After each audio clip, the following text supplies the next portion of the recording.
कि राष्ट्रपति का बेटा हो या भंगी का संतान, सबको शिक्षा एक समान। साजिश के तहत क्रूरतावश ऐसा दरकिनार कर दिया है कि गरीब का बच्चा नहीं पढ़ सकता है। जज से लेकर के स्वीपर का बच्चा भी सरकारी विद्यालय में पढ़े। उपाध्यक्ष महोदय, बहुत बहुत आभार आपका कि आपने मुझे आज अपनी बात रखने के लिए कहा है।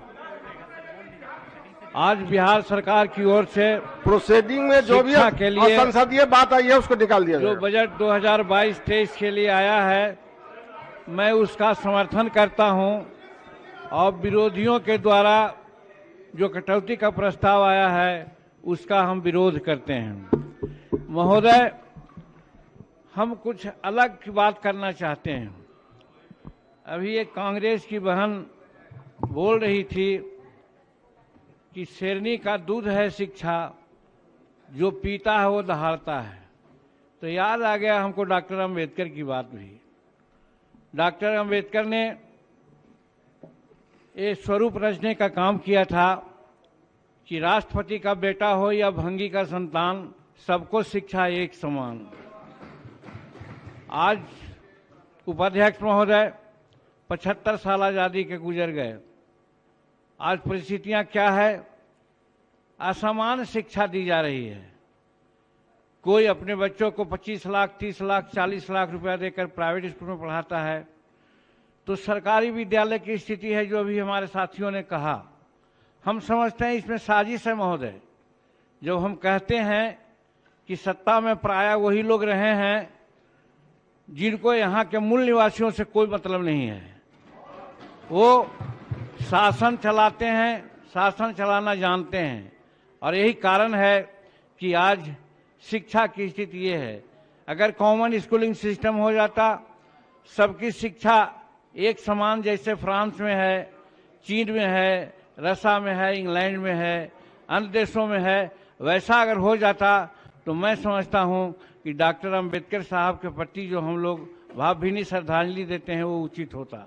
आज उनका नाम लेते हैं, हम उनके पुण्यतिथि पर, जन्म तिथि पर अनेक प्रकार की बात बोलते हैं, हम सौदेबाजी करते हैं, लेकिन जो उन्होंने कहा कि शिक्षा ही एक ऐसी विधा है जिससे हम आगे बढ़ सकते हैं, काम कर सकते हैं, और आज शिक्षा को इस तरह साजिश के तहत क्रूरतावश ऐसा दरकिनार कर दिया है कि गरीब का बच्चा नहीं पढ़ सकता है। चाहे गरीब का मेरा मतलब है किसी जात का मामला नहीं है, गरीब सभी जातियों में है, और गरीब के बच्चे सरकारी विद्यालय में पढ़ते हैं। और सरकारी विद्यालय में अभी आपने सुना होगा, इलाहाबाद हाई कोर्ट ने कहा था, जब हम मुख्यमंत्री थे तो हमारे दिमाग में बात आई थी, अगर एक आध महीना समय मिलता तो वो व्यवस्था हम लागू कर देते बिहार में। और वो व्यवस्था कहा था उसने कि अगर सरकारी विद्यालयों की स्थिति को ठीक करनी है तो कानून बनाइए, जज से लेकर के स्वीपर का बच्चा भी सरकारी विद्यालय में पढ़े।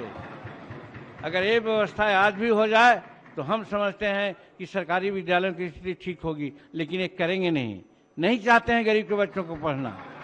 इसीलिए हम यही कहना चाहते हैं कि आज जो शिक्षा की व्यवस्था है उसमें आमूल-चूल परिवर्तन लाने की जरूरत है। महोदय, अन्य जैसे हमारे साथी बोलते हैं उसे लाल बत्ती जला दिया तो मैं बैठ जाऊंगा, हमें कुछ नहीं कहना है, लेकिन हम वही बात कहना चाहते हैं जिसकी चर्चा यहाँ नहीं होती है, और ये बेसिक बात है। आज 131 MP हमारे हैं, 1000 कई हमारे MLA हैं, लेकिन कॉमन स्कूलिंग सिस्टम और राष्ट्रपति का बेटा हो या भंगी का संतान, जिससे सबको शिक्षा एक समान के तर्ज पर आज किसी ने बात नहीं किया, किसी ने मांग किया। हम मांग करना चाहते हैं, ये विधानसभा के ऐतिहासिक भवन से समूचे हिंदुस्तान के लोगों के सामने कहना चाहते हैं कि अगर अम्बेडकर साहब के प्रति आप श्रद्धांजलि की बात करते हैं तो कॉमन स्कूलिंग सिस्टम के लिए लड़ाई करिए, आंदोलन करिए, सड़क पर आइए, ये मैं कहना चाहता हूँ महोदय। बहुत बहुत धन्यवाद। समाप्त कीजिए। अब तो आप कहेंगे तो हम तो और सदस्य ऐसा नहीं कहेंगे, हम बैठ जाते हैं। बहुत बहुत धन्यवाद।